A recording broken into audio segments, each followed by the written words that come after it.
Bear down, Bears fans. Another edition of the Chicago Bears podcast coming your way. Your Bears content daily, Monday through Friday. Pat the Designer back at it again. And on today's episode, we got Tyler Aki in the building with us, friend of the show, always keeping it real whenever he comes through. And we got a lot to talk about today, Tyler. We got Adam Schefter scaring the bejesus out of Bears fans because he says Caleb Williams likes to do his contract situations a little atypical. Should we be worried or not? And then we're going to talk about the play calling situation in the NFC North. Bears have some competition. I mean, when you look at the offensive play calling in the North right now, there's some dogs out there and there's some quarterbacks to go right along with it. So we'll talk about all that more on today's episode of the Chicago Bears podcast. Hit that like button, subscribe to the page, leave that 5-star review. Y'all know what to do. Tyler, how are you doing, my guy? What's going on, Pat? It's always fun to talk a little football, and you can feel like the football is in the air right now. I mean, what are we, a week out from rookies reporting to camp? Oh, yeah. That's when you know it's real. It hit me last week over the weekend that it was like, damn, the Bears play a game in less than a month. Like we are knocking on the doorstep here, less than a month, less than 30 days. And we know how the summer flies too. Yeah. So before you know it, we're going to have the Bears and the Texans in Canton. Dog, I can't wait for it. I'm so excited for football. I don't need to rush the summer, right? I love the summer. I love being outside. I'm enjoying it. I still got a couple of summer events that I'm going to be getting to. I don't want to rush the summer, but it's just, listen, Sundays aren't the same without football. I'm sorry. Like it's like, baseball is one of the worst sports in the world to watch right now. Like Sunday night baseball is basically dead in my mind. I mean, we got a little Team USA stuff going on, but there's just nothing happening right now sports wise. I've resorted to literally just watching NFL Network. Like it's just on whatever they're talking about. I'm watching that. There's been a lot of old Hard Knocks on there. A ton of Rex Ryan content has been on my TV. You know what I would do right now to watch a Cardinals-Panthers game?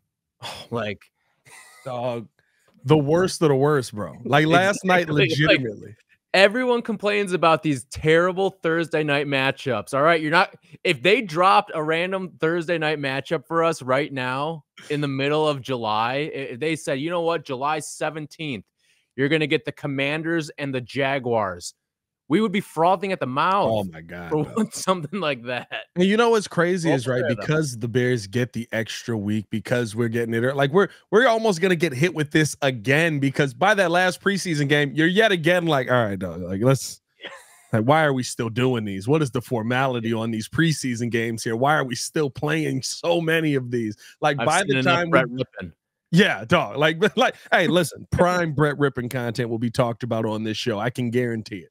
But by the time we get to the regular season, dude, like the NFL knows how to do it though, right? It's like prepping that Thanksgiving dinner, right? You smell it all day.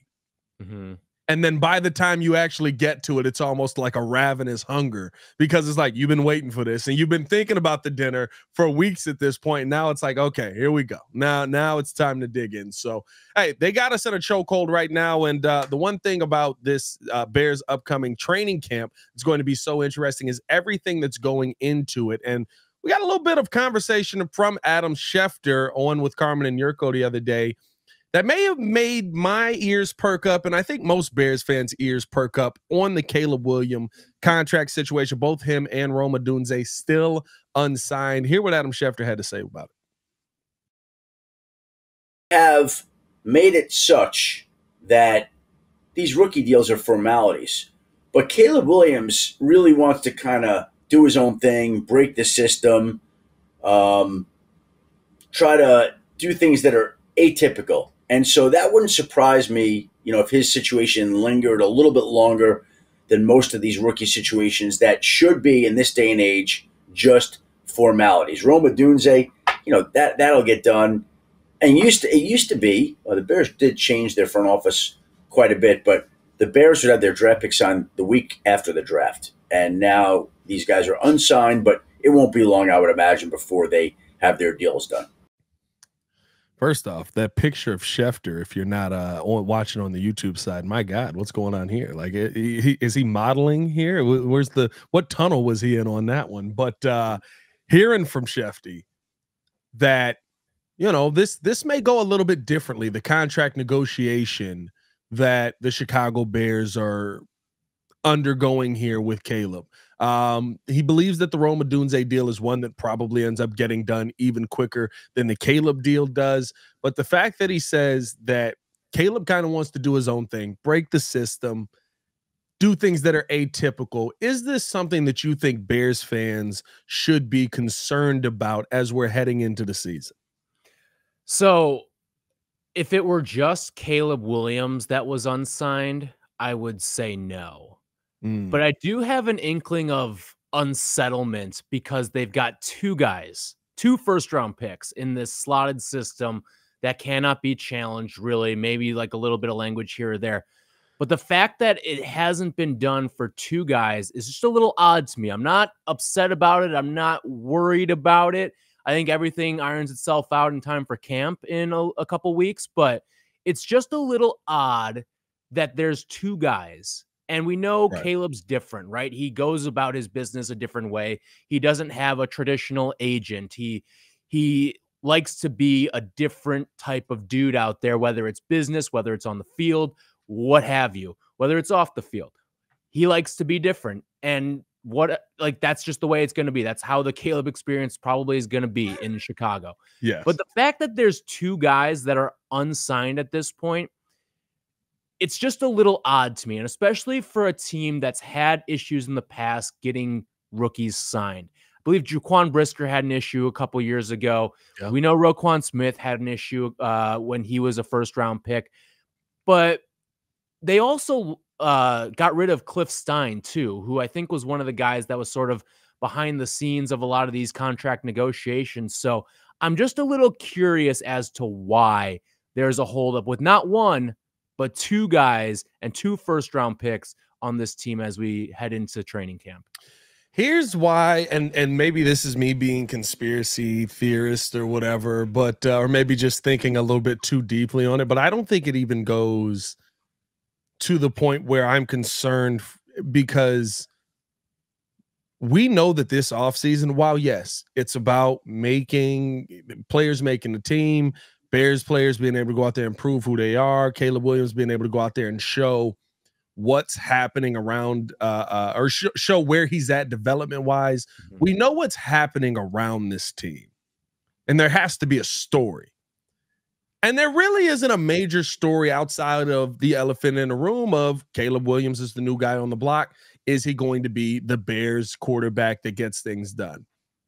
But with Hard Knocks in the building, there's got to be some kind of story heading into camp. The first episode comes out August 6th, so there's going to be a ton of camp stories. I wouldn't be surprised if this is hey, can you guys not sign those contracts until Hard Knocks is recording?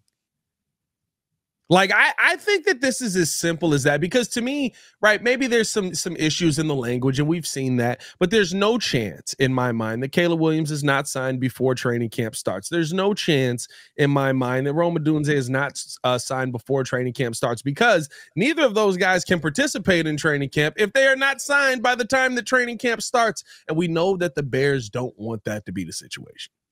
More than likely, usually these things are language things, right? It's like, okay, but what, I don't want this here. I want this here. Can this money come at this time instead of this time? Off-season money, can it be this instead of this? And I do think that Caleb's the kind of guy that's like, I know that rookies have done that forever, but I'm good with not doing that. Like, let's do something different here.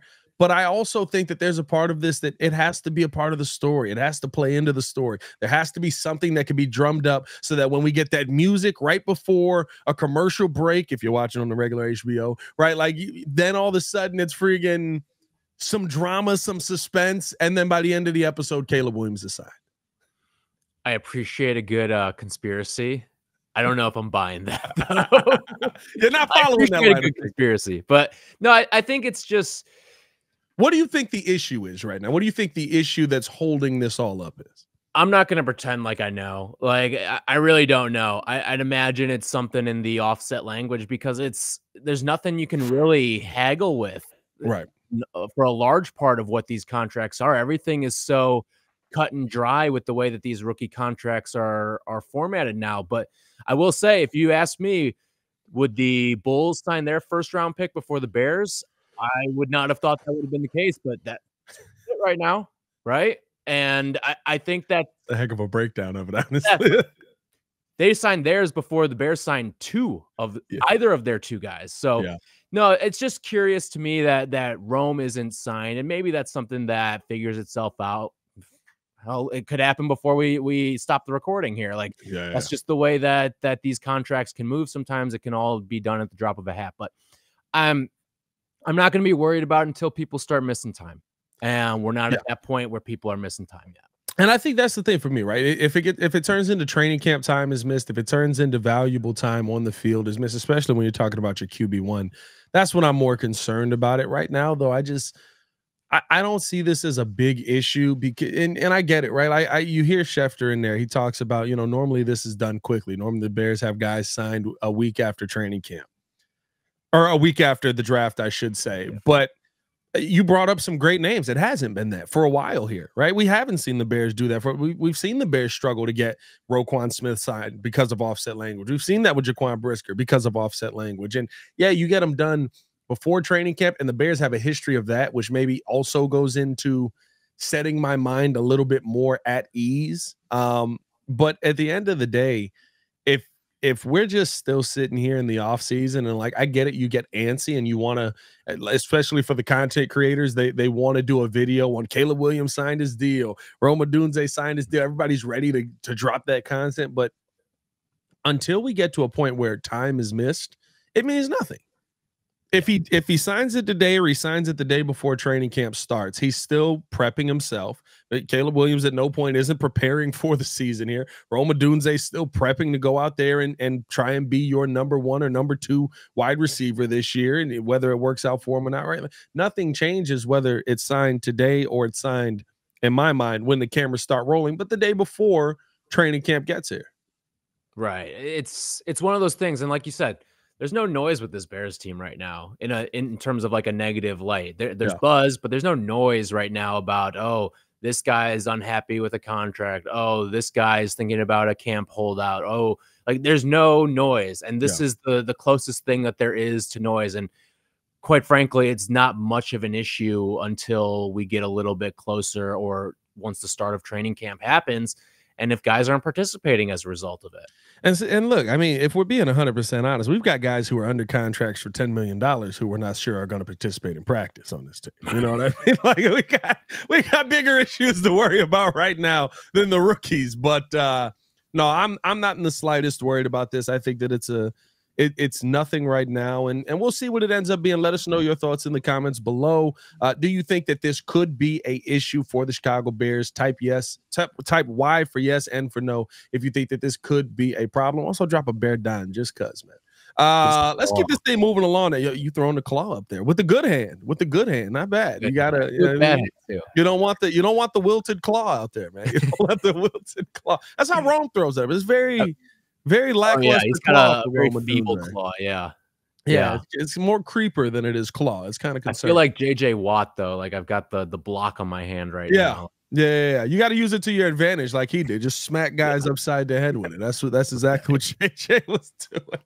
Let's keep this thing moving along, man, because we got a lot of really good play callers in this league. I thought this was a really good topic. When you're talking about evaluating kind of where the Bears are, we've got to look at the NFC North. Of course, you look at the teams around the league, and it's so weird because every story that we're getting now is very twofold or two-sided, I guess, where it's like when you look at PFF, when you look at The Athletic, when you look at, even ESPN on the website, right? Like all of the stories are like, look at this. The Bears have this. They've done this. They're so exciting. We can't wait. Okay, where do you rank them? 19th. That's not exciting.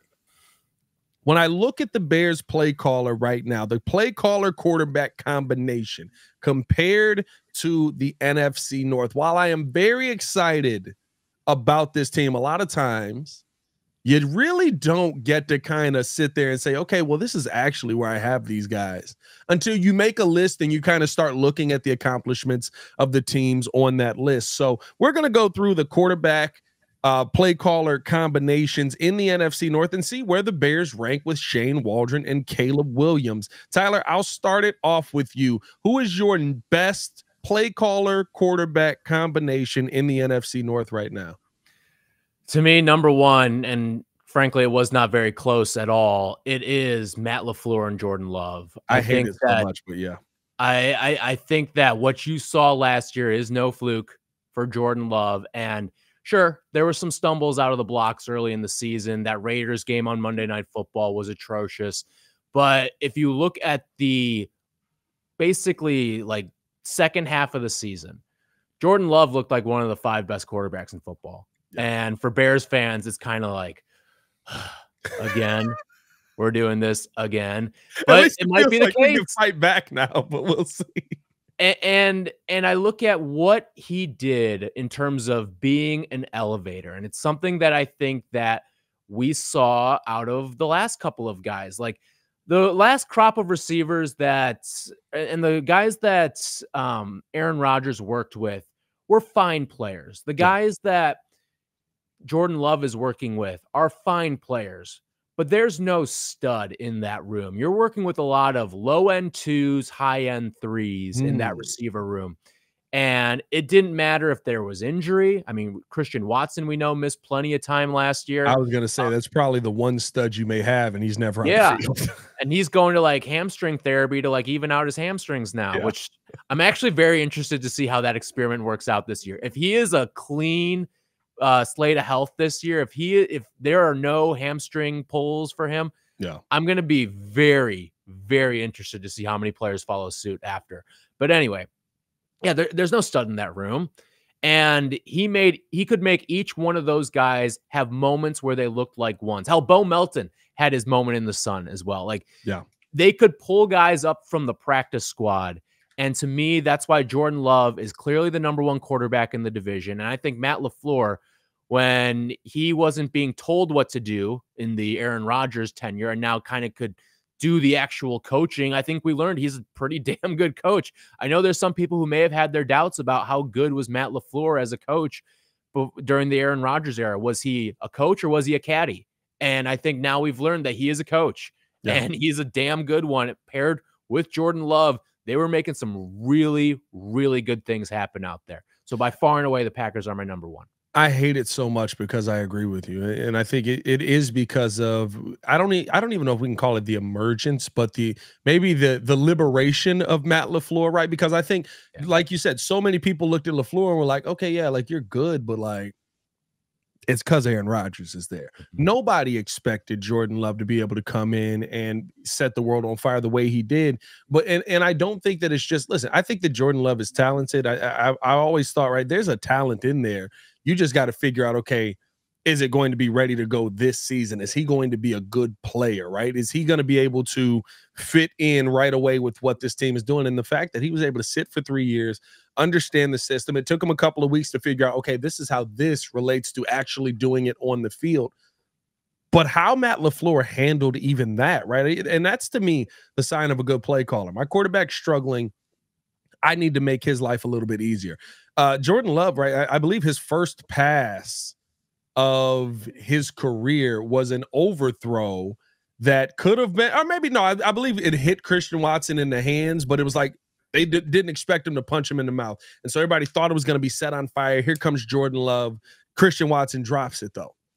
But after that, right, there was some stumbles, and it was like, okay, he got that, but he's not there yet. We can't just keep trying to attack downfield. Let's shorten the field up. Let's run the football a little bit more. Let's use our running backs as much as we can until he understands it. Once it clicked for him, though, Matt LaFleur didn't hold him back either. He didn't live in that moment that happened at the beginning of the season. He didn't live in those games within the first 4 weeks where you were 1-4. He was like, all right, he's starting to understand it. Now I'm going to allow him to spread his wings a little bit and see how far he can fly. He got him to he got him into the playoffs. He got him through a couple of rounds of the playoffs, right? He dominated that Dallas team last season. Like, those are the things that I think stand out to me about a good play caller. It's the one thing that I hated here about having Luke Getsy was, even when it felt like, and what, no matter where you're at on the Justin Fields debate, even when it felt like Justin was starting to get it, Luke Getsy wouldn't let him go. He wouldn't let him start to spread his wings at all. And so I hope we don't see that here with Shane Waldron and the Caleb Williams dynamic. I hope that if Caleb starts to get it, we're not sitting here trying to hold him back because we're scared of what it could look like if our first round pick, if our first overall pick looks bad out there on the field. Let him go through the struggles. Let him figure it out. And I think the other thing with Love too is that he dealt with a lot of injuries, not just the receivers, but Aaron Jones missed a lot of time. And for a young quarterback, having that dependable running back, especially one that can catch passes out of the backfield as well, was something that was missing. He didn't have that reliable check down option. I mean, A.J. Dillon is not that guy. And he had injuries along the offensive line. So he dealt with all of that. And while he struggled a little bit out of the gates, largely, it was a great season. He threw for 4,200 yards, 30 touchdowns. Both of those would be franchise highs in Chicago Bears history. So you just look at what he was able to accomplish in year one after sitting behind them. And here's the thing, too.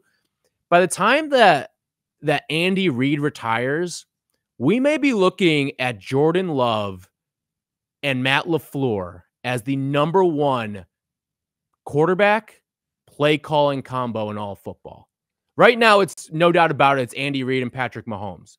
But I think that, I don't know how long Andy's got. Is it going to be 2 years, 3 years, 5? Like, who knows how much longer Andy Reid's going to be coaching in the NFL. But when that time comes, with the development of Jordan Love and with even more of the hands-on that Matt LaFleur is going to be able to provide, I think that could very well be the number one play caller quarterback combo in all football. It's tough to argue.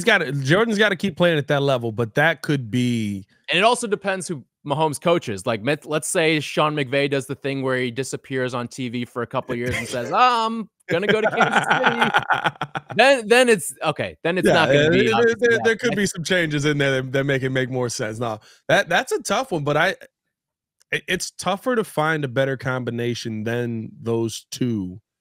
Especially in the NFC North, but like in the NFC as a whole, in the league as a whole, like it's a tough take, but I almost think I agree with you. We'll see. And again, I'm not saying it's right now. It's not right now. It's definitely not right now. But when Andy Reid retires and let's say Matt Nagy falls upward into the head coaching spot again, like that's going to be, it's not that one.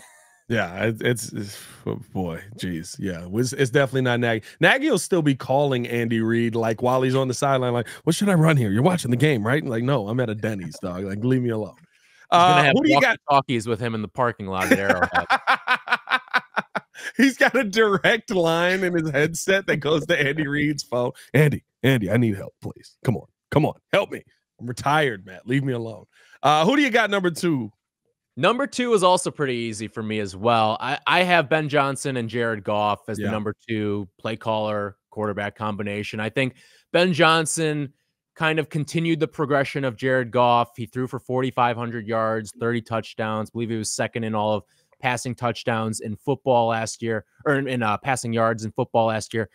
And Jared Goff, I think, is showing that he can be, with the right coaching situation, can be that sort of advanced level of a Kirk Cousins, a Tua Tagovailoa type of quarterback. He can be like in that echelon there.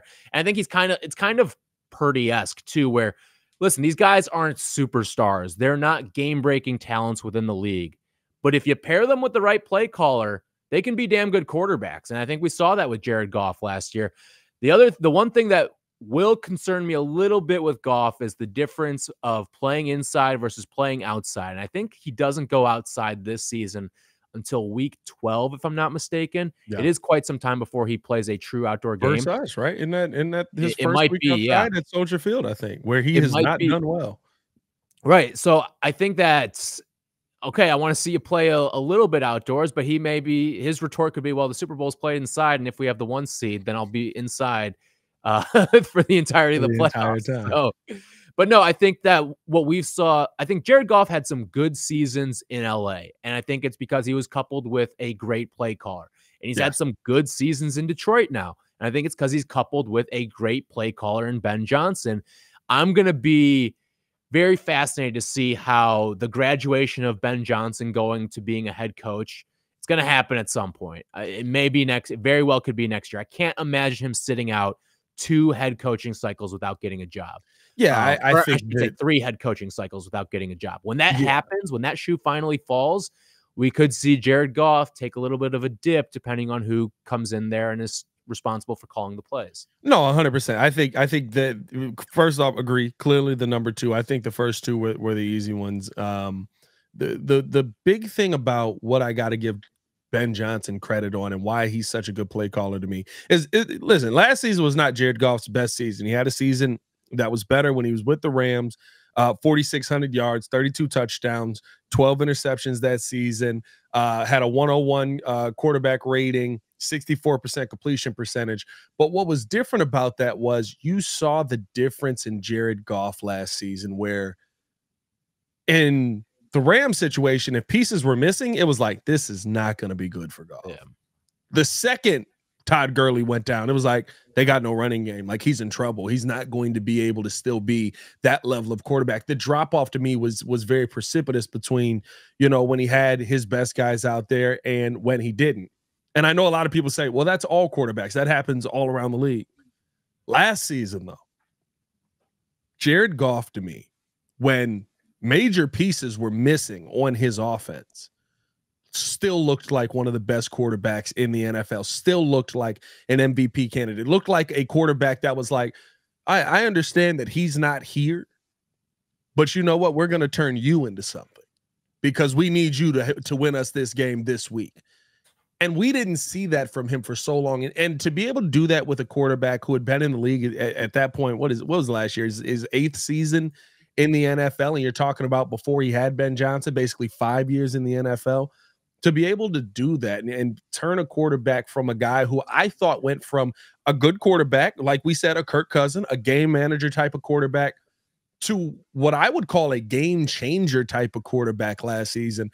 I thought that was really, really interesting to see. And I had to give, I don't give Detroit credit for much, but I give them credit for that, because I think that being able to change a quarterback that far into his career, it speaks to something special about the play caller that you have. And Jared Goff being able to do that and execute that, it speaks to something special there as well. And so I agree with you. They're the second best. Now, here's where the question mark comes in, right? Because the Bears are the unproven.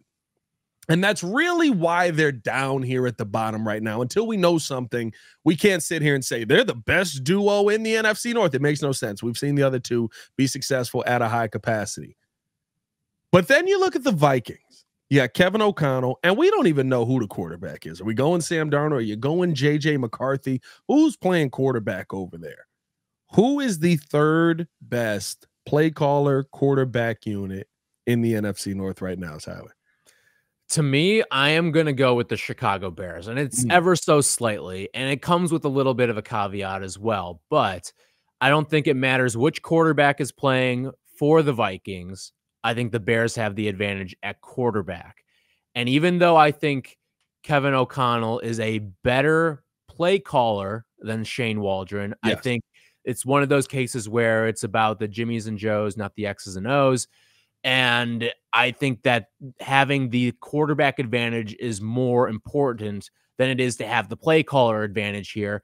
And I think we'll see the results bear that out as well this year. I know I'm kind of cheating with this, but the supporting cast around the Chicago Bears, I think, is slightly better than what you have in Minnesota, especially given that TJ Hawkinson is going to miss some time, it seems like. So for me, I'm going to give a slight edge to the Chicago Bears right now, largely due to who the quarterback is. I think that Kevin O'Connell certainly can change that narrative as well. I mean, if Sam Darnold or J.J. McCarthy go out there and look just as good as Caleb Williams, then I think, well, then if all things are equal, when we see the production play itself out, then I think that the Vikings are going to be third, because I think that given what's around both guys, even though, yeah, the Vikings, they have Justin Jefferson and they've got some good pieces along the offensive line, and they signed Aaron Jones in the offseason. Like, there's good pieces around them, but I still think the Bears have the edge in that department, and I think they have the edge at quarterback, and it's significant.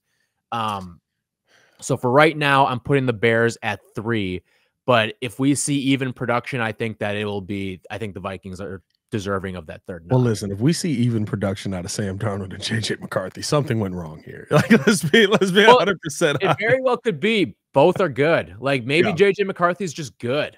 That's certainly something that's in the realm of possibility. It's not what I'm predicting is going to happen, but we've seen quarterbacks sometimes take the league by storm right out of college, and sometimes we aren't expecting it right away. CJ Stroud certainly comes to mind with that. We thought maybe he could be good, but we didn't think he'd be that good. And Justin Herbert, another one who we didn't know how good he was going to be, but we certainly didn't think he was going to be that good. And I think especially with what you saw, Justin Herbert, a lot of his collegiate tape, it kind of feels McCarthy-ish in terms of we haven't really seen him do a whole lot. And then it was like, oh, maybe he was just being held back a little bit in college. And maybe that's the case with McCarthy. Could totally go the other way as well. And he's just terrible. Like, both are on the table for Minnesota right now. But as for the quarterback advantage, I think that's the most important part of this exercise. So that's why I'm giving the Bears the third spot. I think what's so interesting about the Vikings, and it's tough because I do believe that Kevin O'Connell is a better play caller than I not to say it's not close, but I think that if I had my choice of play callers, I would take all three of the guys on this list before I would have taken Shane Waldron, right? Well, you know what?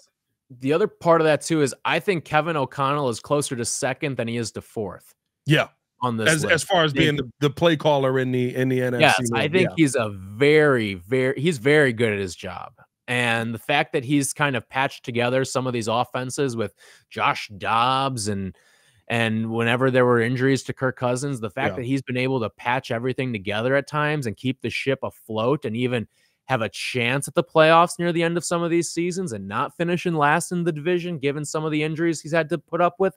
I mean, think about it. Last year, he was without Kirk Cousins and Justin Jefferson for a significant portion of time, and he did not finish last in the division. Yeah. I think that speaks volumes. It does. It speaks to who he is as a play caller, who he is as a player. Like, I agree with you 100% on that. Or who he is to his players, I should say. I agree with you 100% on that. Like, and I think I don't know if it's a fear, but the one thing that I see the Vikings maybe being able to tweak some success out of is,